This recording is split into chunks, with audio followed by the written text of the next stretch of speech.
Hello, everybody, and welcome to another episode of the Faerie Conclave. This is episode 101.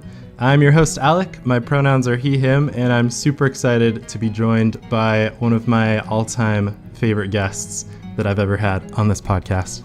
It's Anna Margaret. How are you doing today? Hello, I'm great. I'm so excited to chat. It was so much fun last time, and I'm thrilled to get to talk about another deck. Yes. Yeah. Oh my God. Me too. So if anyone out there missed it, go listen to episode 87, where I interviewed Anna Margaret about your Giada Angels, Mono White Angels deck. Mm-hmm. And yeah, it was super fun. And I can't believe we did that in 2022. It was over a year ago. Time isn't real. I'm convinced it's just fake. Yep. Yeah. I was like, that was like, maybe like 6 months ago. Nope. It was before that. But yeah, it was so much fun. And yeah, ever since then, I have been like, I want to get Anna Margaret back on for another episode just because your energy is so good. And I love it. And you also, like, I guess bonus question before we kind of like get into the other stuff. You've been popping off in the last year. I'm so flattered that you'd say that. I feel like I don't even know. I think that one of the things that I think is my favorite part about Magic the Gathering is the gathering part. And I think that it's been so fun.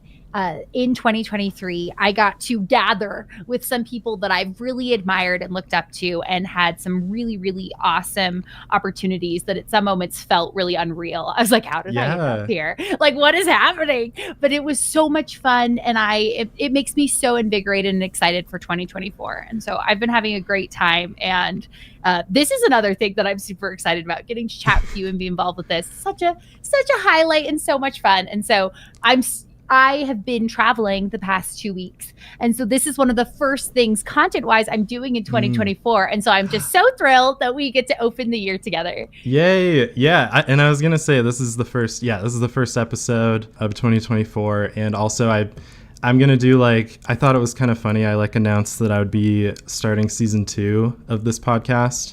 Arbitrarily, I guess, 100 episodes per season. So season 2 will run for 100 episodes, I guess, and I'll see you in 4 years for season 3. But love it. Anyway, love it. Yeah, no. Well, I'll put it on my calendar. Just give me the date. Okay. I'll mark it down. Make sure we're ready to go. Sounds good. Yeah. But yeah, I'm honored to have you on, for real. And yeah, it was really fun to see you. You were on the pre-release with Loading Ready Run. I watched those every single time and it was for Lost Caverns of Ixalan. That was so much fun to watch. Yeah, incredible experience. And then Shuffle Up and Play, episode 41, which I came out pretty recently, within the last month, I think, where, yeah, you played a deck that was really cool and very frightening to everyone in that episode. It was super fun. It was actually, that was a really funny kind of surreal moment for me, because when I heard the pitch about the episode, Brian asked if I would be interested in being in it. And so, yeah, the professor's super, super nice. And at first he asked if I would do it, and then said, okay, let me tell you about the rest of the pod. It's going to be a scientist pod. And I was like, how did you even know I was a scientist? I think that that's something that's kind of interesting about social media, is that in order to succeed, oftentimes you have to kind of narrow in on a niche. And oftentimes that's just a small part of who you are. And so I realized that while I share a lot about my costuming and a lot of my creative endeavors online, I don't often share any of my professional or education background. And so it was kind of funny as we were getting ready to start the episode, and the other two people of the pod, they have their social media is all their science education work. And so everyone looked at me and they're like, okay, make sure you introduce that you're a scientist. I'm like, okay, noted, got it. It's it was a fun kind of blending of two different parts of stuff that I've done in my life. And so I had a lot of fun with that. Yeah. And it's such a fun theme too. And yeah, it's always fun to think of a hobby that's normally totally separate from whatever your professional career is, or what other hobbies you have. But I'm also a scientist, so I always see things in Magic that just make me think of stuff I'm doing at work, or research I've done. And I always think that's so hilarious to see the crossover between things like that. We are legion. I feel like there are so many scientists and engineers in Magic, and every time I turn around, I'm running into someone else. I'm like, yes, we're just slowly taking over. We've infiltrated this hobby, and it's really just all of us scientists here. So it's true. Yeah, something about the math and like I don't know, the math behind Magic is just hits like that scientist itch. Although it doesn't mean that I'm good at math and magic, which is something that I always find really funny, because it's like, oh my gosh, I literally have a degree in math. Because when you get a physics major, you kind of like automatically have a math minor. And like a funny story, I was such a diva in college. I was 2 classes away from double majoring and getting a math major, but I didn't want to take real analysis. So I was like, nah, I don't want to. And so I didn't. But like, here I am, like literally have a math degree, and I'll like struggle with blockers and be like, oh my gosh, is this lethal? Like, is this not lethal? What should I do? And so I feel like the higher you go up in math, the harder basic addition and subtraction becomes. And so that's my excuse. And so that's all I got. That's why I'm not good at it. Oh, yeah. No, I think that's universal. Like, I'm doing complex calculations all day, and then I'm like rolling to see who goes first, and I'm looking at the dice, and it's like 4 plus 3 is Exactly. See, okay, you're on the same page. That's exactly the reason it's so hard. Oh yeah, for sure. But yeah, and I mean, besides guesting on other content creator stuff, you also have been cranking out like the highest quality content YouTube videos, for one, like all year long. And I love like the kind of theme and energy that you have when like in your YouTube videos. So yeah, just wanted to circle back to that. If anyone hasn't watched Anna's YouTube videos, like I'll have links down below, and you have to check it out because it's a combination of stuff that's like relevant to kind of current situations in Magic or like current sets and things like that. But then also other things that you can go back and watch a year later, and it's still useful stuff and just fun. Like you just make fun videos. So, I appreciate you. I joke that while I do make a lot of Magic content, I'm definitely more of a nerdy lifestyle brand. And so I have a lot of fun sharing kind of the experience that I have playing Magic and how it kind of fits into my life. And so it's really fun, and I have a great time. And it kind of brings me back to like when we met, because we met at not this Magic Summit, but the first Magic Summit. And it was just, that was the first game I played that weekend. And I still remember just how much fun we had. And I think that that's what I love about Magic, is those memories and those experiences. And so I think that's what I try to share. And I think you do a good job of that too, describing the decks and kind of what makes them fun, not just mechanically, but why did you build this? What's interesting? And so I think that'll be really fun to talk about. Nice. Yeah. Oh yeah, I totally agree. And so is that kind of the thing that like motivates you to keep up on YouTube videos and other kinds of content, is the gathering portion of Magic?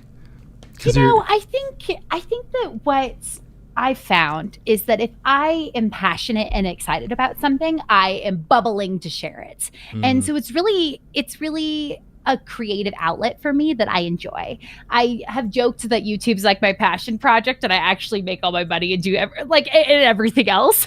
But like, I think that being able to find ways to creatively express feelings and stories I have is what I've always looked to do through my art or through the content I make. And so I think that like anytime I'm doing a photo shoot, I love the experience of it, and I'm excited to share that. And so it's kind of the same thing with videos. Like oftentimes if I'm doing a deck update, it's because I made the deck, or if it's a deck tech, it's like, it's my deck. And so I do think that it's a very personal way to express kind of the parts I love, like gathering, being with people and things like that. So yeah, totally. Nice. Yeah, I love that. I think that passion definitely comes through, and you can tell when people are making Magic content and like they are having a fun time making it, and it's not just like getting to produce this final thing and like finally it's out there, now you're happy about it. Like you can tell that your love for what you're making is like coming through while you're watching it, or while you're like looking at the photos or the cosplays and all of that kind of stuff. So yeah, I love that. That's awesome. That's a really good outlook that is like inspiring. I think everyone should be having a good time making the things that they're making. So yeah, and if you're not having a good time, you might want to pivot and make something that you do enjoy. Yeah. And I think that can sometimes feel hard. I think that numbers, while it's very important, can sometimes like cloud your passion. And that's something that I've had to like kind of grapple with, especially like as content creation has become more of my full-time job. I've had to recognize like, yeah, there's going to be things I don't like that I might have to do, but also I'm in control. Like I should just do things that I like to do and find ways to make it fun and creative. And so I think that that's something that it's an energy and a mindset. Yeah. That, you know. Yeah, I do think that's a side of content creation that doesn't get talked about enough, is just like if you start not liking whatever you're making, like I feel like it's totally fine to take a break or pivot into something else. For a while I was making TikToks and I was like, this is fun. And then I stopped and I was like, yeah, no, maybe I'll go back to it someday. But yeah, I don't know. At least if you're able. I understand if you're, reliant on it for income and all that kind of stuff. Anyway, I don't know how much farther we want to go down this tangent, but I do like this will completely change the topic of your podcast. Content creation tips. No. Yeah, for real. Another topic for another day. But Definitely. I do think that it's kind of like a little bit seeing behind the curtain, talking about the logistics of content creation. But I think that, Yeah, totally. Yeah. And that's something I didn't know about at all until I started. And now I really appreciate when I like see all of the work put in by other people making content. And yeah, it definitely changes when you're behind the scenes. It's like people who have worked in a restaurant, like for the rest of their lives will always tip 20%, like they're always the best tippers if they've worked in a restaurant before. So yeah. No, I think it's so true. I think about that being a character actress and doing like hundreds of birthday parties and events as different princesses and characters. I have such a different like appreciation for those types of like situations and stuff. And it's interesting how it changes your perspective. It really does. Yeah.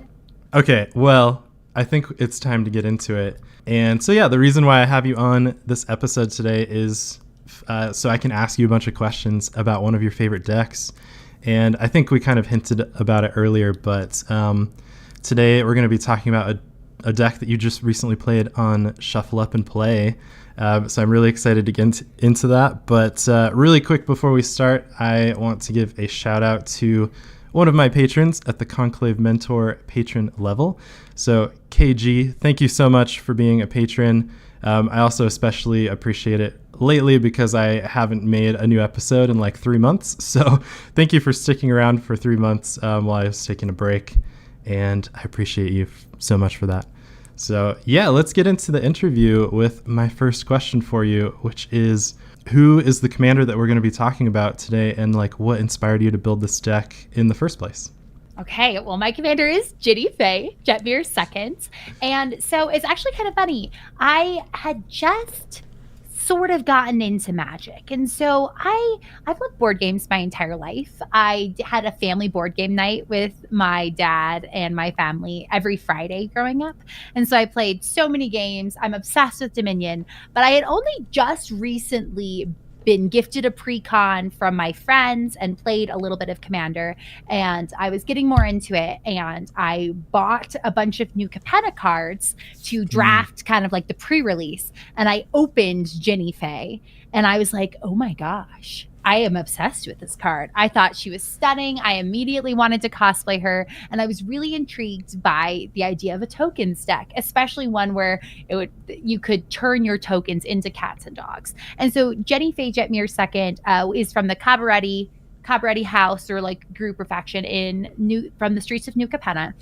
And so she's a legendary creature that says if you create one or more tokens, you may instead create that many 2/2 green cat creature tokens with haste, or that many 3/1 green dog creature tokens with vigilance. And so pretty much like the minute I opened this card, I was like, I love it. And so I made a cosplay of her. I built the deck. And something that I kind of have loved about this deck is that I've added and swapped out cards every set. And so even with the deck list I sent you is a little different than the deck list I played on Shuffle Up and Play, because this is one of those decks where I feel like it's one of my forever decks, and I just swap in and out cards. And so I was super inspired by the commander, but have found that I I really love many of the cards in this deck. And sometimes it's hard when you're like, I don't know what to pull, but I want to put this in. And so I even have like a little mini sideboard in the back of my deck box of like, I'd like this card in there, but I don't know what I would take out. And so it's kind of a fun, like, revolving deck that I really enjoy. Nice. Yeah, I love that. I think I definitely have some decks where I just put them together based on something I pulled from a pack. And that's kind of an energy or a situation that I think is really special, because looking at card images online is like, I do that every time a new set comes out and I love it. But there's something different about like holding a card in your hand and then you just kind of realize you're like, ooh, okay, this clicks with me. And it feels really cool. And now I have to build a deck around it. Yeah, a very different feeling. So yeah, I love that you had that experience with Jinnie Fay during this set. Yeah, and then I think the other thing that I love is there's like a cycle of these commanders where it has hybrid costs. And I thought that was really interesting because I've seen people like build a Jinnie Fay deck where it's mono green, because like you can cast Jinnie Fay with just green, and I think that's so cool. And I did the same thing. I built an Evelyn deck, which is the same cycle, but it's like you can use black for all of the She's in the costs. Maestros, right? Yep, exactly. Yeah, she's like a really cool vampire. Evelyn the Covetous. Yep, I built that deck too, but I didn't build it in mono black. I made her Grixis. Yeah, and it's super fun, and I just think that's such a clever kind of way to do a legendary creature. I don't know. Anyway, I'm a huge fan of Jinnie Fay also. And then the theme is just fun. Like cats and dogs are like, it's cute. Like, I love that. What more could you want? Turn all of your stuff into an army of cats or dogs or both. Like, exactly. I actually I say peer pressured, but I bribed them with treats. My 2 dogs posed in my photo shoot because I built this cosplay, and so I did like a few photo shoots and made some like silly videos with this, and I kept bribing my dogs with treats to be in the photos with me. I'm like, come on, I need my dogs here in the pictures with me, and so it was really fun. Nice. Yeah, come be a 3/1 green dog with vigilance for me for a little while. Exactly. My Labradoodle was much more interested in posing than my husky mix, but so she's in more of the pictures. Sounds like a husky. Yeah, that's funny. I would like to ask a little bit about this deck's history, and it sounds like I really like how you said it's like a revolving door kind of situation. I definitely have some decks like that I love, because I love brewing decks, and so every time some card like might fit in, I always have like a few slots in a deck where I'm like, I'll just try whatever comes out and see if it works. And I think that's really fun. Do you have any cards like recently or that you just kind of remember that you have put in this deck that you have found to be like really fun or really good lately? Yeah, so I actually just stuck in Perforos, God of the Forge. And while not like a totally new card, it was new to me. I just opened it in a pack because it was always like a little more expensive than I wanted to just purchase. I think that there's some times where there's a really fancy or expensive card that I'm like, I need it. I'm going to buy it for myself. And I'm very driven by the art on cards. I think it's something that I've talked about a lot before, is that really the artwork is a huge draw to Magic for me. I think that like the art is so beautiful, and especially like different alt arts and like secret layers. That's something that I really enjoy about Magic. And so there's times where I will spend a lot of money to have the exact version I want. Like I just look at this deck and even the lands in the deck, and I'm like, they're pretty, and I probably put too much thought into which lands I want, what secret lands I want in the deck, and things like that. But yeah, Perforos was one where I had thought about it. It was like in my mind of something I'd enjoy, but it wasn't until I opened it that I'm like, perfect, I'll just stick that in. And so I had a lot of fun with that. I think let's see, I recently just purchased the Through the Wormhole Secret Lair. And so I mentioned I'm a physicist. I love astronomy. I love space. And I thought that was just one of the prettiest secret layers ever. And so I had to put in like the soul ring from that secret lair and just kind of do some like light swaps that I recently did. And so that was really fun.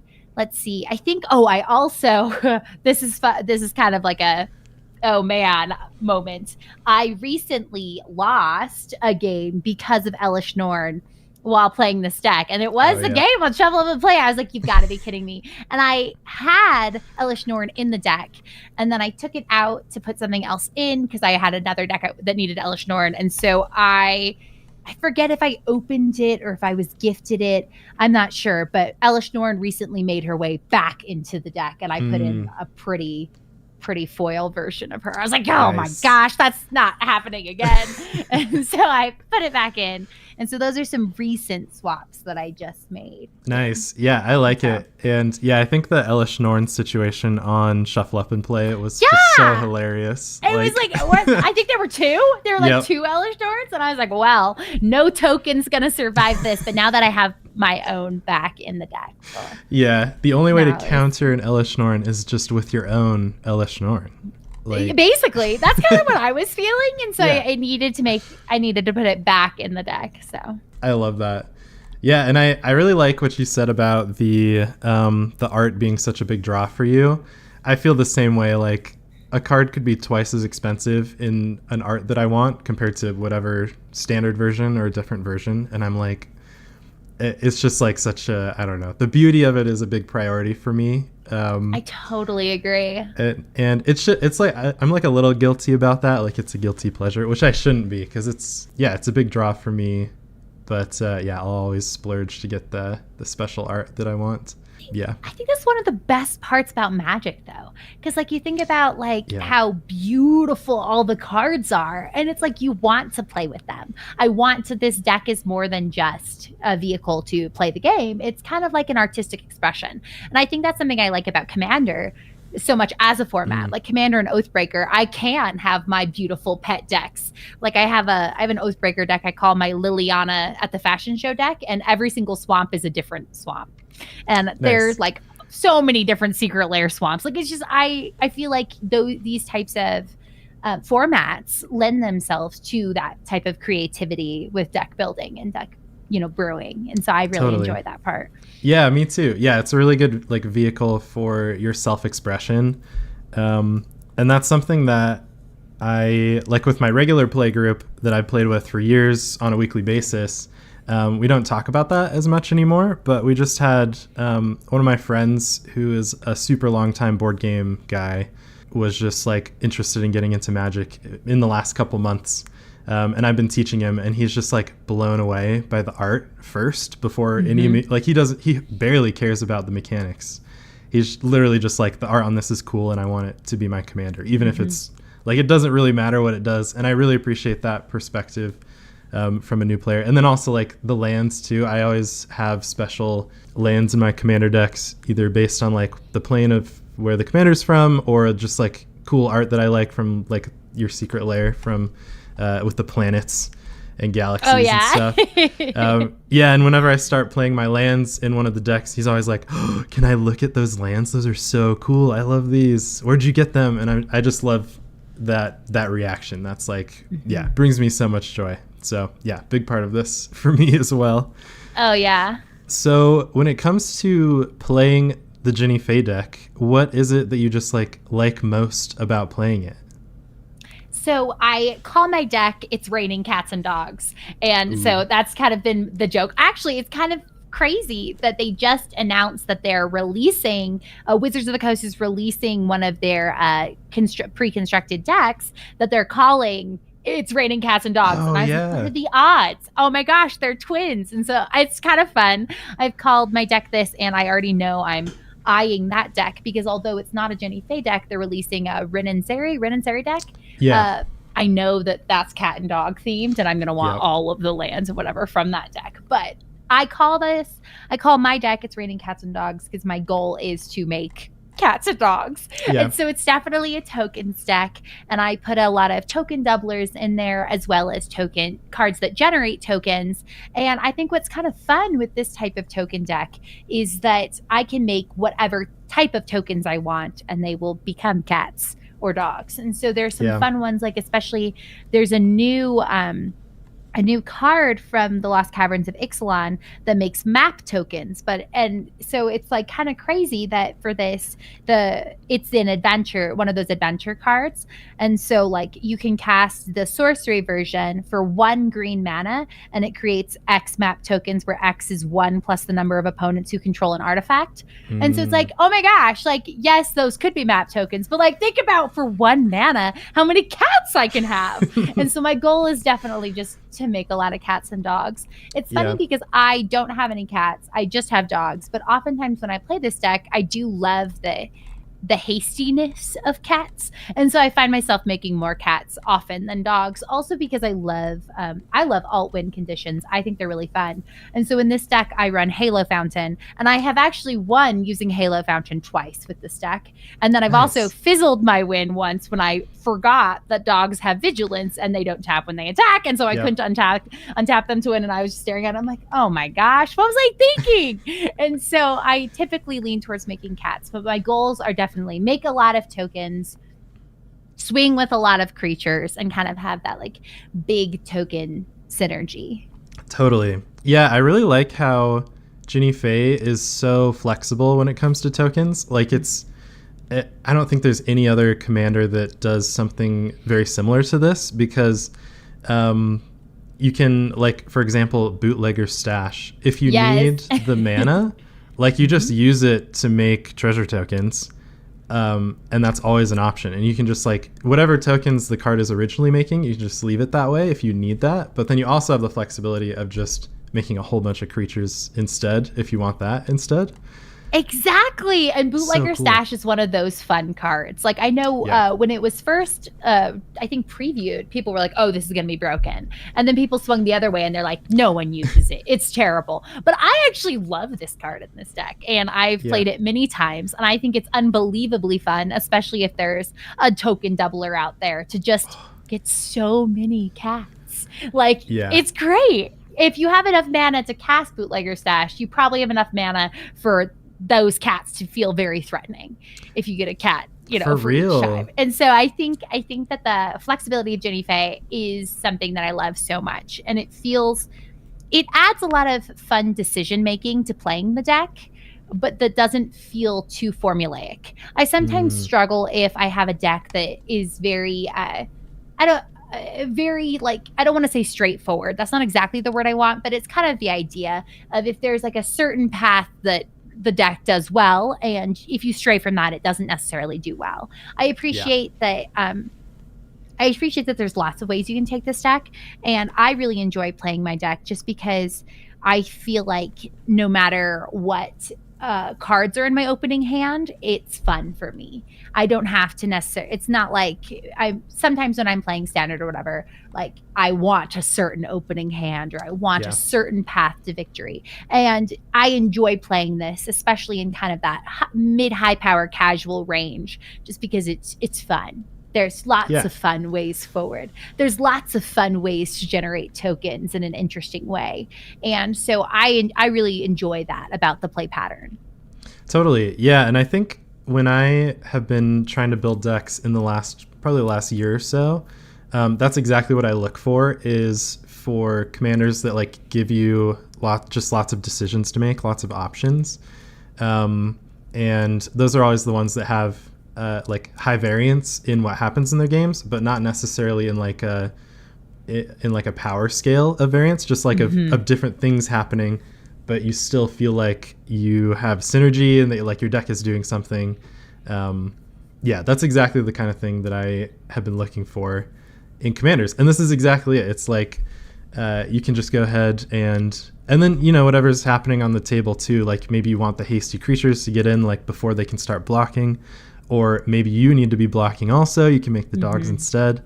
Yeah, and I really like all of that flexibility. It's really cool. And I'm sure that contributes to the longevity of this deck, like how long you're going to keep it around. Your forever deck definitely needs some of that. So yeah, I like that. The way you described it, it's like a pretty straightforward overall strategy. It's like make tokens and then win by attacking people with them. Do you have any other kind of like goals that you have when you play this deck or anything like that? Or is it just kind of like see what happens and try to make a lot of tokens of whatever I can?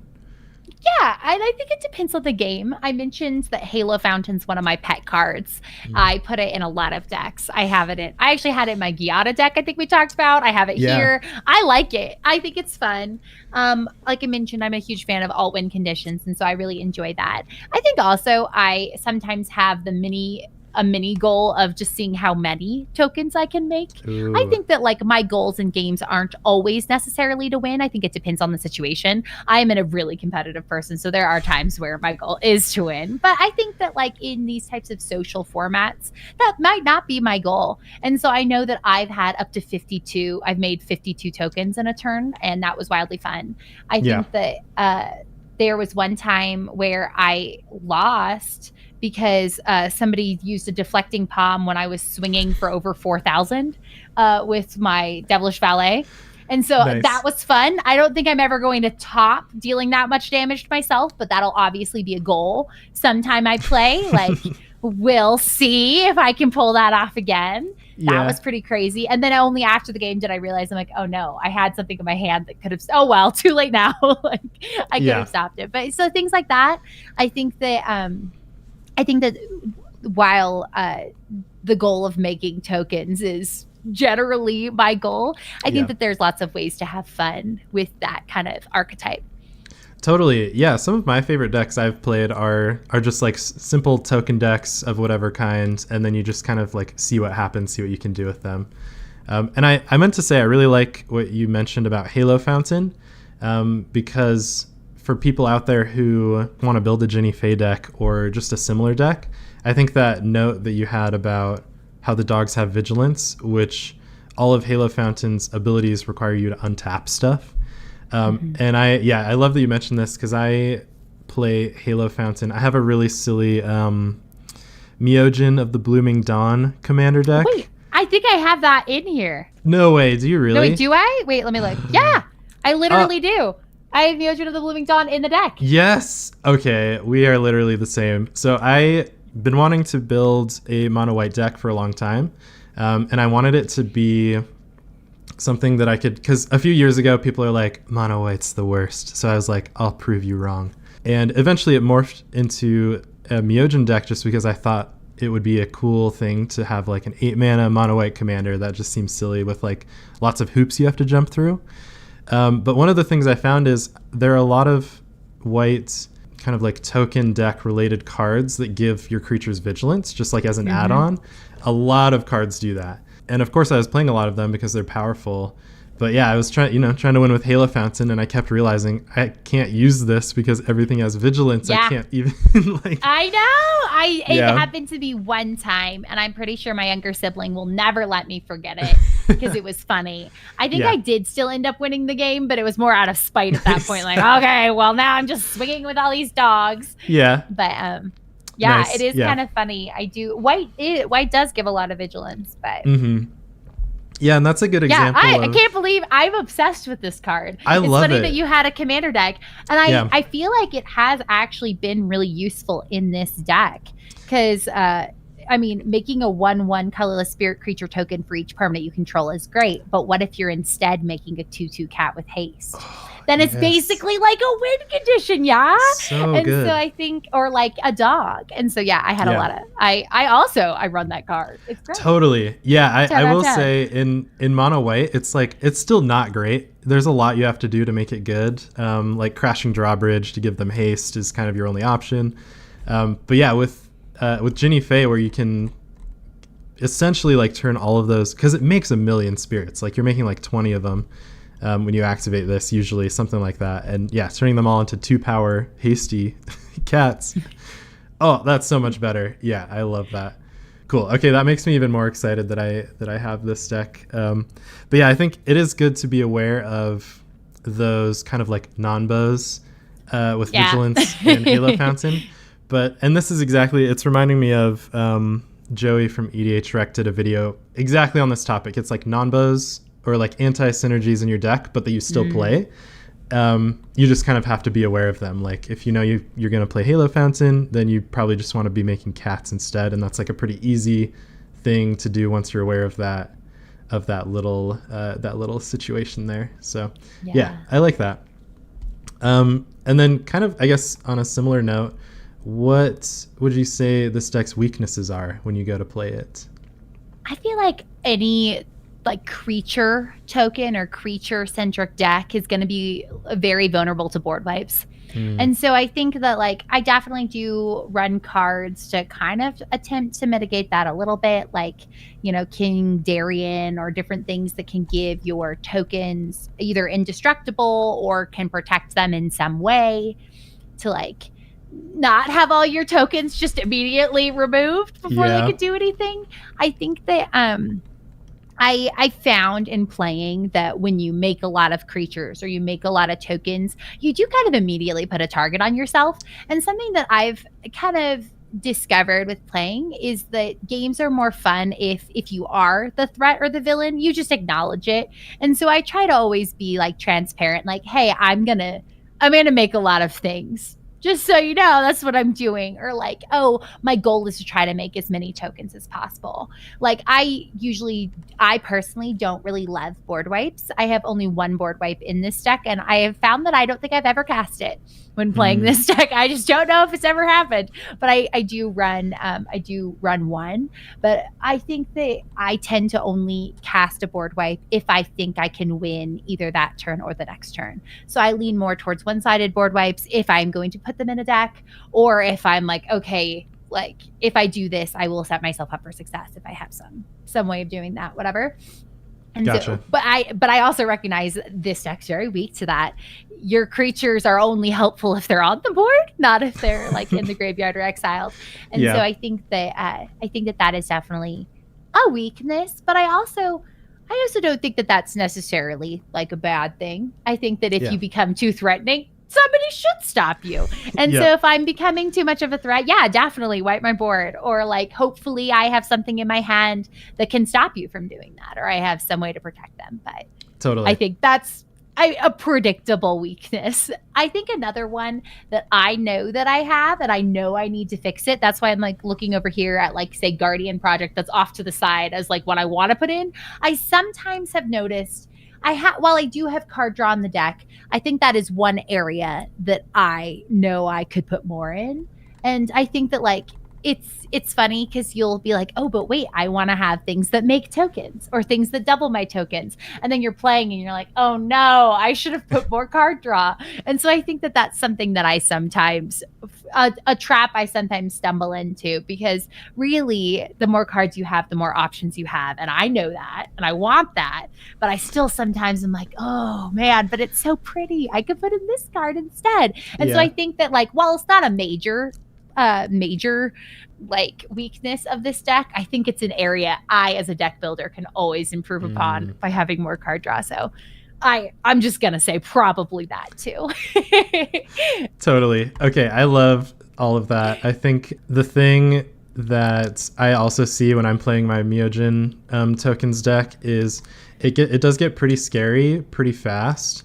And it's true, you really do have to embrace that you are a problem for the other players. And if somebody like wipes the board, or even in a tokens deck is like extra fragile when it comes to like bounce spells, I feel like are played like along with board wipes, and those will just like wipe your tokens pretty often. And yeah, when that happens, I'm like, yep, you did it. You should do that. Like you made it. It's about it's an attitude thing. I think that, you know, you're responsible for the attitude that you bring to a table, and really your attitude makes a huge difference for how fun a game is.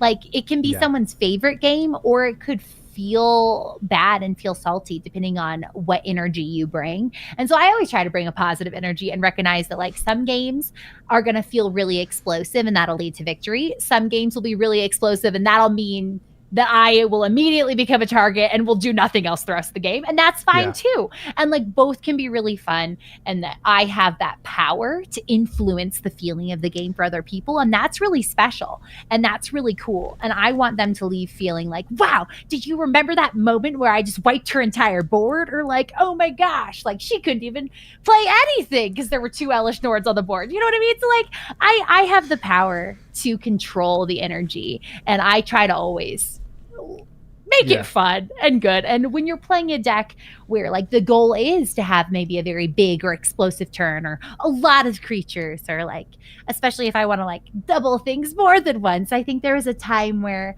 I think I run 3 different token doublers. I'd have to double check, but I think I have like Mondrak, I have Doubling Season and Primal Vigor, I think. Yep. And so I'm pretty sure. I think lives. Too. Oh yeah, and then I think I used to have Anointed Procession, but I moved it to put in my Galadriel deck because I was like, that's too many. I don't need that many. But like, I think that there was a game where I had like 2 different token doublers out, and then you're like, oh, and let me just casually make all these creatures. Like, I think that when you're playing a deck that could be really explosive, it's good to communicate, obviously, and also recognize that that's swingy. It could go either way. Like, and that's fun. And it is, yeah. Yeah, and that's kind of the thing about token decks too, is they are swingy, and they're like, everything they have is generally on the board, so it's not like it's unexpected when you're setting up your token doublers.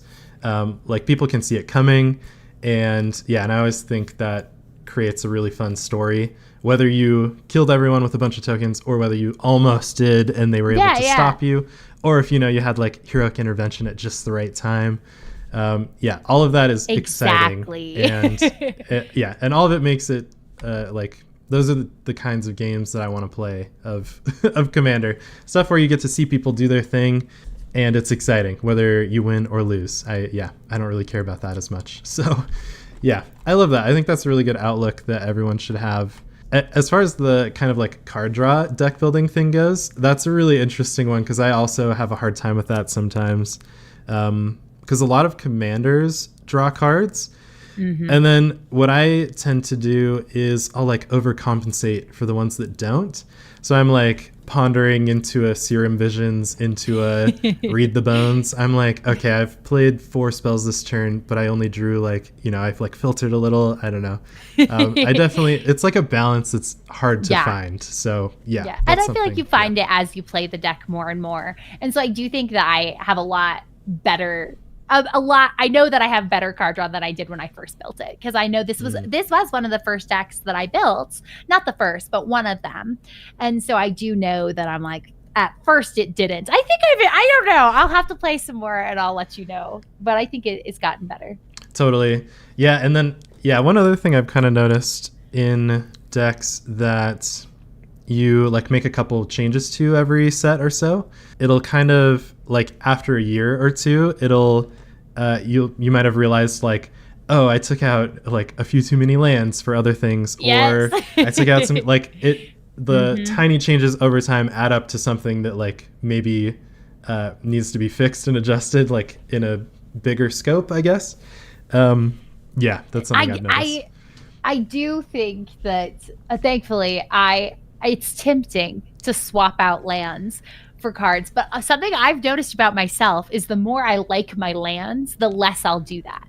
So if I like pick the full art, or I have of the pretty land, I'm much less likely to pull it, because I'm like, it's part of my aesthetic. It's part of the vibe of the deck. I can't swap it out, then I'd be missing it. And so I think that like, you got to hack your own brain. Yeah. Like if I think the card is pretty, I won't pull it. And so that, you got to make your lands work for you. If it's basic and boring, like, I'm going to pull it. Totally. And so I think that that's something that I kind of think of. And it's an interesting point that you made about like commanders that might draw cards or might facilitate something in some way, and then that leads itself to building the deck. I think that's something that is really interesting about Jinnie Fay, is that while I feel like she clearly enables a token deck, she herself doesn't make tokens. And so I think that that's something that like, as I was building the deck and as I play it, that I've had to be really cognizant of, because she doesn't make tokens herself and is only really useful if you have other cards that are generating tokens. And so like, I think that that's something that's kind of fun when building the deck. It means you can put in a lot of cards that do generate tokens, but it does mean that like, if there's nothing else on the board other than her, she's not going to do anything until you have other cards making tokens. And so I think that like, when building around a commander, like that it's something to consider. What does your commander do? What types of strategies does your commander facilitate? But then also, what cards do I need to have in the deck that actually support that or make it work or make the deck do the thing? Because you want your deck to do the thing, and she herself won't do it without some support. Okay, that's exactly why I love making these episodes so much, because that's something, like when I look at Jinnie Fay, I'm like, yeah, she makes tokens for your token strategy, but you wouldn't really realize until after building the deck and playing a couple times, you're like, she actually doesn't do that at all. She just changes tokens you already have from other stuff. So yeah, I could definitely see a situation where you play Jinnie Fay and then play like Doubling Season or something. Yeah. And then you're like, you don't have anything that makes tokens in your hand. You're like, I didn't put enough of these in, and now I'm literally not, there's nothing happening. Yeah, like there's nothing to do. Yeah. And so I think that, like, you know, if when building this deck, I think that that's something, maybe something that could go wrong. But I think that, like, also there are so many fun cards that generate tokens. And so I think it's easy to go right and just make tons of tokens. And so it's easy to do it well too. And I know that there's, like, I think that something that's kind of fun is that there are like fun cat and dog cards too that can support your tokens, or ways that like buff your tokens, or like can help in that way. And so I don't have many of those dogs. I think maybe I have one, but I did put in some fun cats that like boost all your cats. And I'm like, and I'll be making cats, you know, or things like that. So I think it's easy to do well, but it is kind of interesting because I think she is one of those commanders where she herself needs support to function. Gotcha. Yeah. And that's kind of the opposite of like my Myojin deck, where the commander itself is what you're like building up to make the tokens. So you're kind of, you don't really care about other things making tokens as much. You like want the card that turns them all into angels or whatever, and that kind of thing beforehand. And then you can use your commander for the tokens. But this is kind of that same setup, but like reversed. You want the token stuff. Yeah, that's really interesting. I like that. I had not thought about it that way until just now. And my next question is, do you have a like MVP card, or just like a card you might pick out as being the most synergistic in this deck? I don't know. Maybe not most synergistic. Or just your favorite. Or just my favorite. Okay, that is interesting. So I've already talked about some of them. I think a card that, I guess maybe this would be one that I just like, and we've been specifically talking about card draw, so I think it's relevant. I love the card Idol of Oblivion. It's that 2-mana artifact that you can tap it to draw a card, activate only if you created a token this turn. This card has always just done so much work for me, because since my goal is to make tokens, it's so nice if you can just be like, and I'll get a card too. That's great. Like, thank you, I'd like this card. So that's one that I find that I really enjoy. I think another card that is just one of my favorites in this deck, I'll list two, is I really like Gallagreators. I think that Gallagreators is such a, again, flexible card. I love it when you're able to like pick something, if that makes sense. And so the alliance trigger is really great. You can either, you know, put a 1/1 counter on Gallagreators, create a tapped treasure token, or gain 2 life.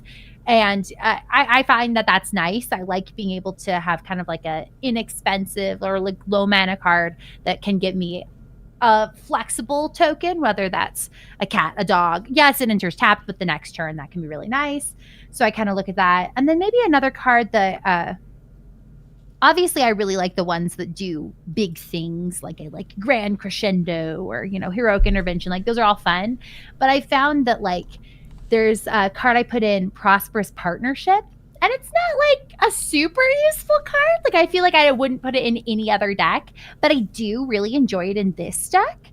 I think that when it enters the battlefield, you create 2 green and white citizen creature tokens, and you can tap 3 untapped creatures you control to create a treasure token. And so this is something I've had a lot of fun with dogs with. So basically, you have this card out, and you have these dogs with vigilance. They can attack, but then also I can wait, and then before my turn, tap 3 of these to make another dog. Yeah.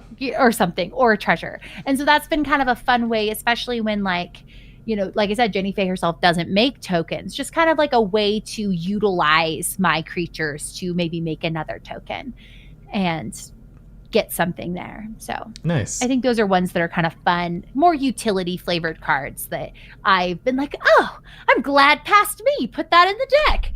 I wouldn't have thought of that card just off the top of my head, but I'm glad it's here. And so I think those are kind of fun ones maybe to shout out.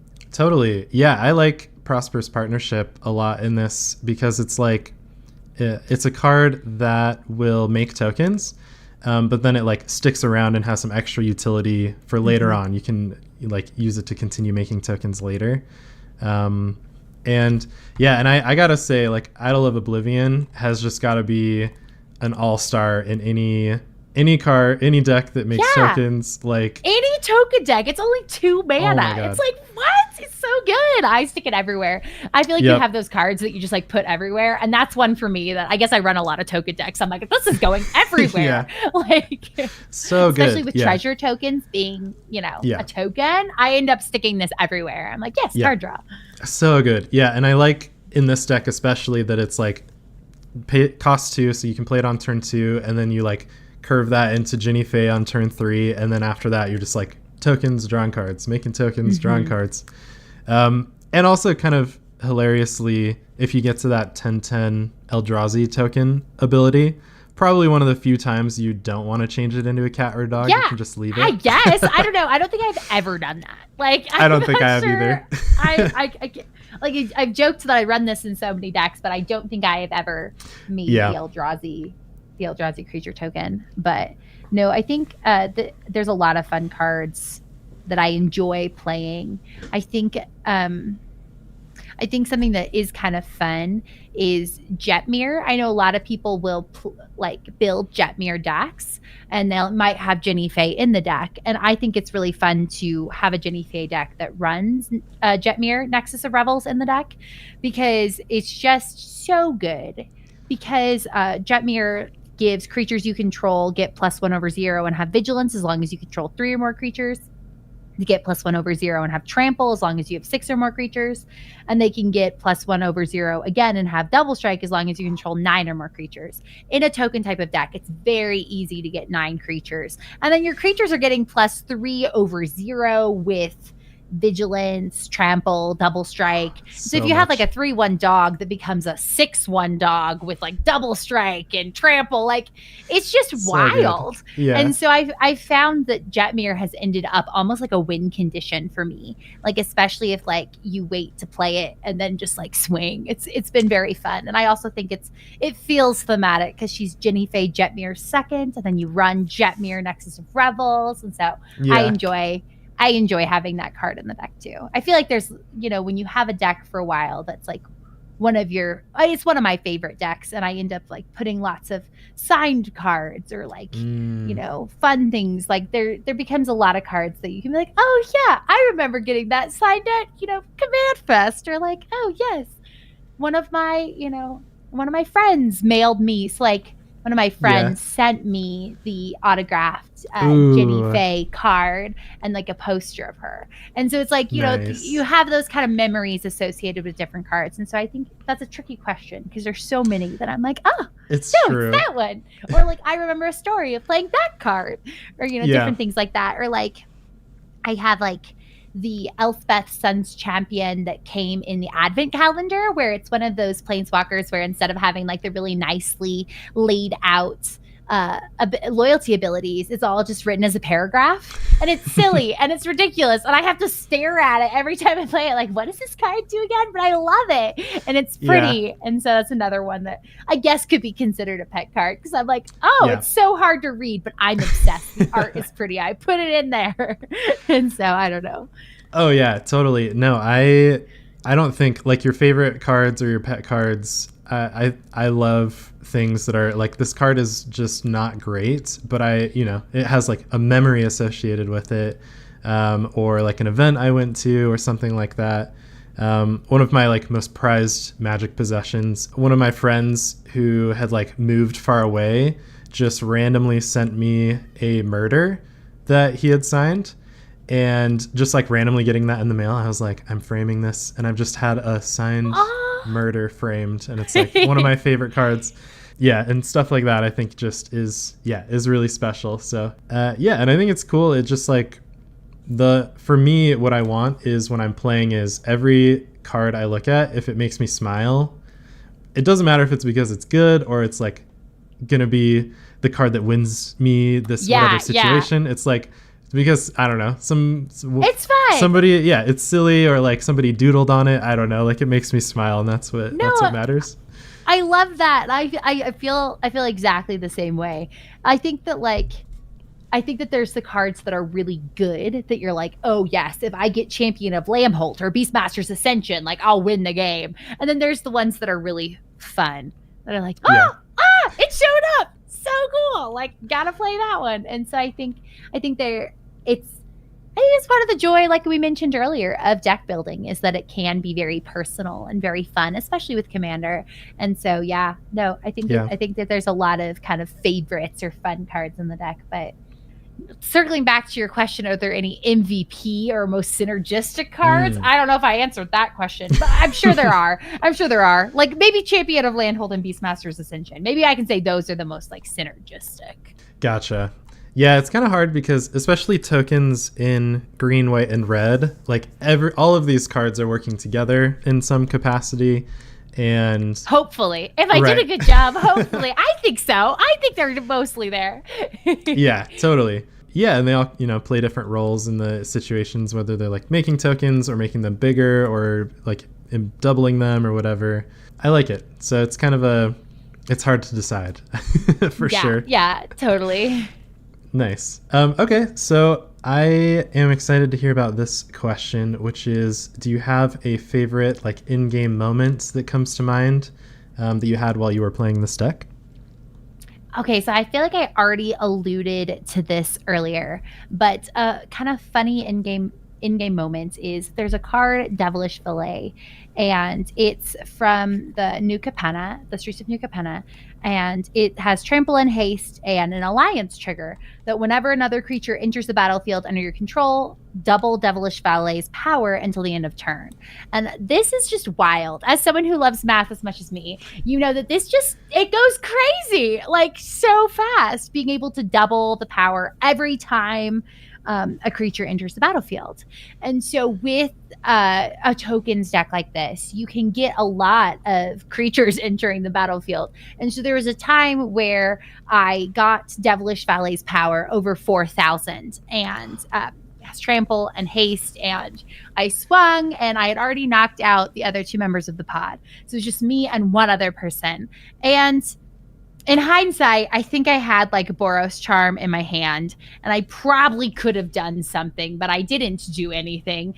And the opponent I was playing used Deflecting Palm and sent that over 4,000 damage back at me.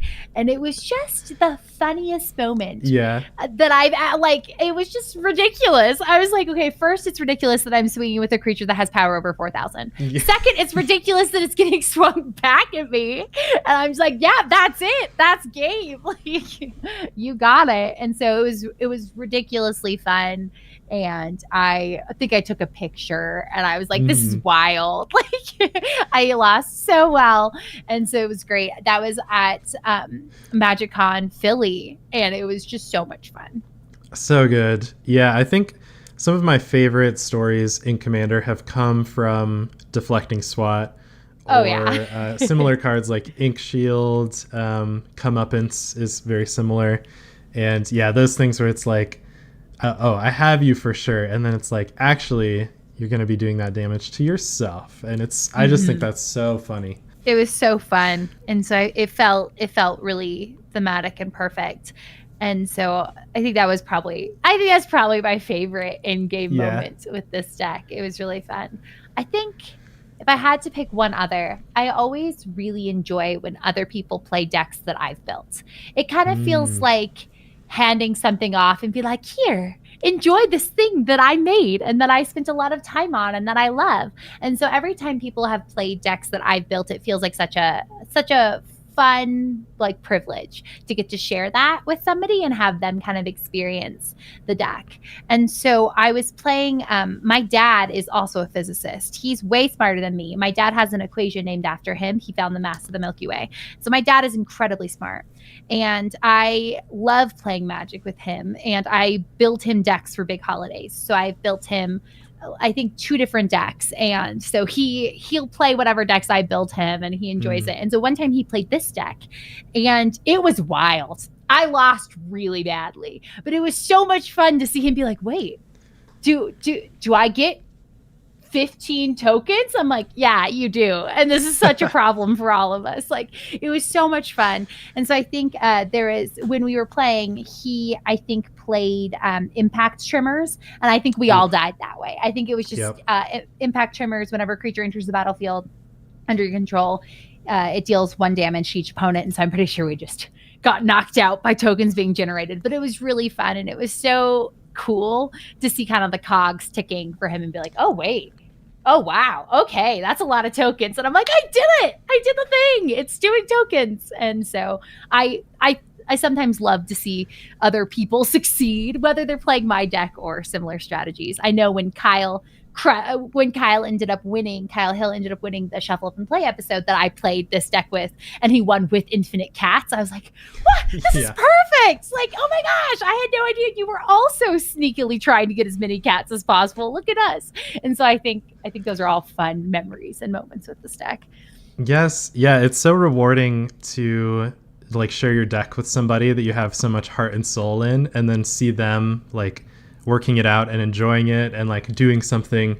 Like, I feel like giving somebody a deck and having them win in some epic way is so exciting to see, and it's better than me doing it for sure. I agree. Like, I honestly, it feels like validating in all the right ways. Like, yes, you took this thing that I did and did great with it. And it feels awesome. Totally. Yeah. And then it kind of, it's like validating to you as a deck builder too, because sometimes if my deck isn't working, I'm like, I can just kind of keep it to myself. I'm like, I'll have to work on this later. But if somebody else is playing one of your decks and it's like working beautifully and like everything is like, they're drawing cards and they're doing the thing, you're like, I feel good. Like, my deck building paid off and somebody else proved it to me, I guess. I don't know. Yeah. I like it. Well, when you're doing poorly at a game, I feel like there's lots of different ways to approach it. Like, am I the problem? Am I playing poorly? Is my deck the problem? Did I build my deck poorly? Or am I just having am I running into the fact that a major part of any type of game like this is mechanical randomness in shuffling? Did I shuffle poorly? Am I drawing poorly? Like, there's lots of different reasons why a game could be going well or not for you. And I think sometimes people internalize too much of like, oh, I'm the problem. I'm not playing well. When really, like, you're probably not the problem. And I think moments like that can be a good reminder that there's so many different variables and factors that play in a game like this, especially when there's like the added randomness of targeting and politics that comes into a game. So you have more than just the mechanical randomness. You have this like additional social elements that can change a whole thing. And so I think that like, while I was teaching, before every test, I'd make students repeat out loud, my self-worth is not determined by the score I get on this, physics final or computer science test or computer science project. And so sometimes I feel like people need to remember before they play Commander, my self-worth is not determined by how well I perform in this Commander game. And I think that while that is totally true, it is nice to have validating moments as well. Yeah. Okay. I love that so much. That's like, I feel like internalizing that would like solve so many problems that it can be like the base of, like, if you're internalizing that like you're not good at playing, you're not good at deck building, that kind of thing, it'll make you saltier when you're playing, and it'll make it like just a worse experience. And all of that kind of boils down to like, we're just here to have a good time. If it doesn't work out, like you really get into the statistics. Like, you could build your deck at exactly the middle of that bell curve where you're getting like perfect number of lands and non-lands and little pieces of everything you need, but it's always like a curve. You could be on either end and it's not your fault. It's just how it goes. And that's something I've like, my new player friend who I've been teaching the game to, I'm like, if you're drawing too many lands, don't worry about it. Like, that's just how this game works. It has a huge randomness element to it. And that's just, over time playing more, you just get used to it and you're like, yeah, we'll try it again. And if it happens, multiple times in a row, maybe we can adjust something here and there, but try not to worry about it. So yeah, I'm glad you brought that up. That's a really big thing in Commander just as a whole. And I think it's important to talk about. I think that whenever there's random, every game will have some element of randomness. And I think that I'm happier when I have a positive attitude about it. And I'm like, well, sometimes like Settlers of Catan, that's one where like I try never to be salty, but I'm also like, these dice, like what is happening? Like, math is not working for me. And so I think that the more you can keep that in mind, just it's good. For real. Yeah. And I think that it's something as I'm building commander decks, I want to keep in mind, like, what are my goals? And like with this deck, especially, like my goal is to play this deck in like fun, mid-high power, casual, like games. I want it to be social. I want to play with people and have it be a fun experience. And if that means that they might be salty from it, like hopefully that's not the case. But I think that like, as long as, the goal is to have fun, that I think I've succeeded. I know that there was a time I played this deck against Bobby Christine and some people. I think we were playing after, I think it was DreamHack Atlanta, and I forget. I made way too many cats or dogs. I think I was like helping somebody else learn to play, and it was just wild. And now every time Bobby sees this deck, she's like, oh no. And so, I mean, you can't make everybody happy in a commander game, but the goal could be to make everybody happy. And I think it's now become like a funny joke. And so I think that as I built this deck, that was my goal. And I think oftentimes it's met that goal. It's been fun, and it's made for a fun pod and experience. Nice. Yeah, I love that. I think it is important to have the smaller goals of just your deck and what it's trying to do, and because of the cards you put into it. But then like zooming out a little bit, also the goal of how that fits into your play group or in your randomly assigned play group at a convention, and like what the deck will look like in that situation, and then what your like personal goals are when you're just like your social goals when you're trying to set the game up for success and to have a good time. It's it's something that you should just be thinking about, and it always makes things better, even if you don't make any changes because of it. It's just like a little bit of a different positive outlook or attitude will make a big difference, even if you can't tell. Like maybe the other players can. So yeah, I think that is important. Yeah. I love the way that you put it, of like thinking about your deck in the context of where it will be played. I think so often, like maybe when you're looking at a commander or you're building a deck, it's really easy to focus on those more concrete goals for the deck itself, and being able to kind of like step back and think about like, how do I want to play this deck? What games is this deck made for? Like, I know that I do have some mean decks. I definitely enjoy, and sometimes like, ooh, Eldrazi? Like, what if I ninjutsu these out? Like, sometimes you do build decks that are very mean, or have things that might feel mean, like creature theft or like poison counters. Like, there's different things that might feel a certain way, and having the forethought to think about like, what context will this deck fit well in? What types of games do I want to play this deck in? And then how can I accurately communicate that to my pod so that we're all on the same page and we're all ready to have fun and play the game that we all are interested in playing? And so I think that when building a deck, that's a great outlook to have. Yeah. And it's really interesting to think about because it's different for each pod based on the people who are in it. And honestly, like a perfect example of this is my Evelyn the Covetous deck. Yeah. Which I'm sure you've experienced. And it's like, so the whole point of the deck is to be playing your opponent's decks. You like exile cards off the top of their decks, and then you can cast them later yourself. And that is a deck I will never play with random people at a convention.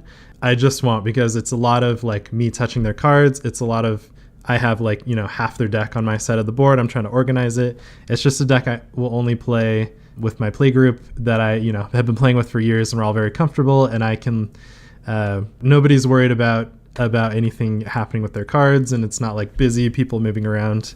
And in that context, so one of the funnest decks to play. So much fun. And people love to see when I'm like taking cards from their different decks and putting them together in different synergies. And so much fun. But I just, unless people are really, really okay with it and they like ask me to play it, I can do that. But yeah, people who I'm playing with for the first time, that deck is just at the bottom of the list. So yeah, that's why I think about the context a lot. It's just decks like that. And then, I don't know, it's a really interesting topic, and I enjoy discussing it with you. I feel like we could talk about this all day long. Yeah. Yeah, the social elements of the game is interesting. So interesting. And I know, like, I think about, like, there's certain variables that you can control. And then there's a whole slew of variables that come in with other people existing and being in the game with you that you can't control. And so I think that, like, it's interesting to think about when building and playing a deck. Yeah, it's true. Yeah, and hopefully anyone listening to this has considered these things, and that this was a helpful discussion on the social elements. I do think it's really important to talk about whenever the opportunity arises. So, so let's get to my final question for you about this deck, which is anyone out there who is just so hyped hearing about this deck. Maybe they saw it on Shuffle Up and Play in action, being awesome. What advice would you give to those players, just kind of in general, looking to build this deck? I think that I think I sort of hinted earlier. A big piece of advice I'd give is remember that your commander doesn't make tokens herself. Put in lots of token generators. But I also think that's super fun. And that's a great way to play this deck, is to put in whatever token generators you want. I think that another piece of advice I have is to remember that if you're going to try to make as many tokens as possible, people are going to try to remove as many tokens as possible. And so go in with that knowledge. Be ready to have a lot of fun, whether you can make all of your cat tokens or not. And so I think those are the two pieces of advice I would think of. And then also put in more lands than you think you need. Yep. Just a few more. You don't have to go crazy, but like, consider having more lands than you might want. Yeah, that's something I have been telling people who I've been teaching Magic to, that it's better to have a few more lands than not enough. But, I also need to take my own advice in that way. So I like it. Thank you for saying that. Sometimes the best advice is stuff that you should also be telling yourself. Yeah. And I think that, sometimes you need to hear it. Yeah. Oh, for sure. Awesome. Also, I will say both versions of the Jinnie Fay artwork are stunning, but I personally am a fan of the showcase one. And so if you're thinking of building the deck, look at both. She has very different outfits and different hair color in both arts. Both are beautiful, but they're a little different. Yeah, and I do want to say the showcase comes with a gilded foil version. It does. I have that one behind the signed one. Ooh, yes. Oh, it's so good. Yeah, and Evelyn is the same way. And I really like the foiling on this particularly because the actual card isn't really foiled, but it's just the like gold border is just so shiny. And it looks really pretty. And I feel like maybe because the gilded foil cards, like while they are foil, like while there is foiling across the entire card, I have noticed that I don't feel like the gilded foiled cards like a Pringle as much. Yes. Yeah, totally. And so I know that is sometimes a concern for people. And so I'm like, for sure. I really loved the Streets of New Capenna. And I think that this particular showcase foiling treatment is so beautiful and they're so pretty. Yeah. And and that's the kind of thing you can't see looking at the like digital version of the card. When I was building the Evelyn deck, I just bought both like a couple different versions because she's pretty cheap. And then the gilded foil one, I was like, oh wow, this looks so good. Like the online depiction does not.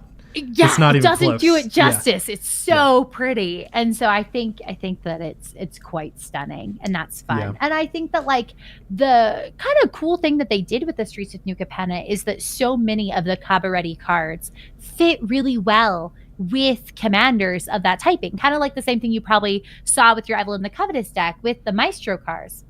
Is like that there's lots of fun, flavorful cards from that color pairing within the set, which can be really fun to think of when you're building the deck. Like I know I still kept a lot of the cards from the Streets of New Capenna, like from the Cabaretti house, just because it's fun. And then also even just from other cards from the Streets of New Capenna that kind of fit well with her. And so that's maybe something that you can look at too, that feels thematic, that feels kind of fun, that is a way to kind of like lean into that. And Jinnie Fay does appear in the story of the Streets of New Capenna story. And actually kind of funny, last deck I talked to you about, Giada, her and Jinnie Fay have a moment in the story. Ooh. So I guess here we are in a full circle moment. The story's pretty good for this set. So if you haven't checked it out, the story's pretty fun here. It's true. Yeah, and I really like that. I always like to look at cards from the same plane or the same kind of faction when I'm building a commander, just because it feels right. And yeah, like I think a perfect example is when we were talking about Prosperous Partnership, how it's on New Capenna. It has the gilded kind of like 20s age vibe. It's a red-white card that makes green and white citizen creatures. It just feels like, you should play this in this deck. It feels right. Yeah. Things like, rabble rousing. You're like, oh, yeah, totally. Devilish Valet. You're like, oh, yeah. Wow, those people that designed these cards were really smart. Yeah. I can see that they were thinking of this. And then, like, you can feel smart yourself being like, I noticed. Yep. I noticed the synergies. And so it can be like a good moment all around. Totally. Yep. Yeah, 100% agreed. I love that so much. Well, I think that is a perfect place and kind of note to wrap up this episode with. It has been such a pleasure, Anna Margaret, to interview you about one of your decks. Please tell me, where can I find you? What kind of platforms can I watch your stuff on? And also like events and stuff. Where can I find you? Yeah. Oh my gosh. Well, thank you again so much for having me. It's always such a pleasure getting to talk to you. I feel like you're so thoughtful in the way that you look at decks and Commander as a whole. So it was such a joy. Thank you so much. Thank you to everyone listening. I love getting to babble about cards and decks that I love. And so this was such a joy. You can hear me babbling about other things I love and enjoy everywhere on the internet at It's Anna Margaret. And so I'm on Instagram, YouTube, TikTok, all the places. And so you can find me on the internet there. You can also find me in person at a few upcoming events. And so at the end of January, I'll be at Retromania in the Longmont kind of Boulder area. And so you can find me there. I will have a booth and lots of fun cosplay-centric things. I am planning to be a superhero, so you can see me there as Captain Marvel. Yes. And then looking towards February, I have a few upcoming Magic events I'm super excited about. I live in Colorado, and we don't often get major Magic events, but we have DreamHack Denver and the RC Denver coming in February. So you can find me as a guest at DreamHack Denver, hosted by the Laughing Dragon. I'm so excited to be a guest there. And so come see me close to my hometown in Denver. And then just a few weeks later, I'll be at MagicCon Chicago over my birthday weekend. And so it'll be so much fun. You can see me, oh my gosh, at MagicCon Chicago, they're doing a new Creator Clash game show thing that I'm going to be a part of. I don't fully know what it is, but it's like Family Feud style. So you can come see me potentially make a fool of myself or do well. I'm not sure. We'll find out. And I'll also be a guest at the Clue Party and have a signing table and all those things there. So come say hi at those upcoming events. And Amazing. Hopefully I'll see you there.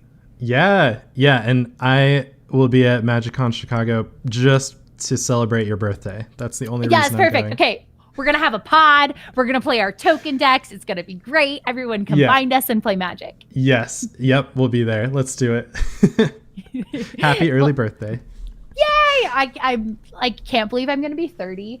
I feel like there's those moments where you need an adult in the room, and I still feel like I look towards the adultier adults, and I'm like, oh gosh, no, I'm the adult in the room. And so it's kind of wild. You've got a few months, I think, before because we're both 29 now, but oh yeah, we'll be flirting in our 30s later at some point this year. So it's happening. Yeah.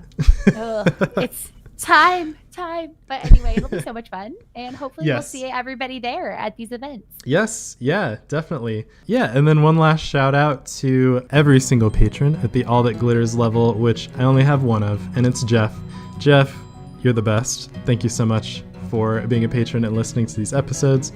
One last time, Anna Margaret, thank you so much for being here. I really appreciate it. And to everyone listening, I hope you had a good time, and we'll catch you on the next one.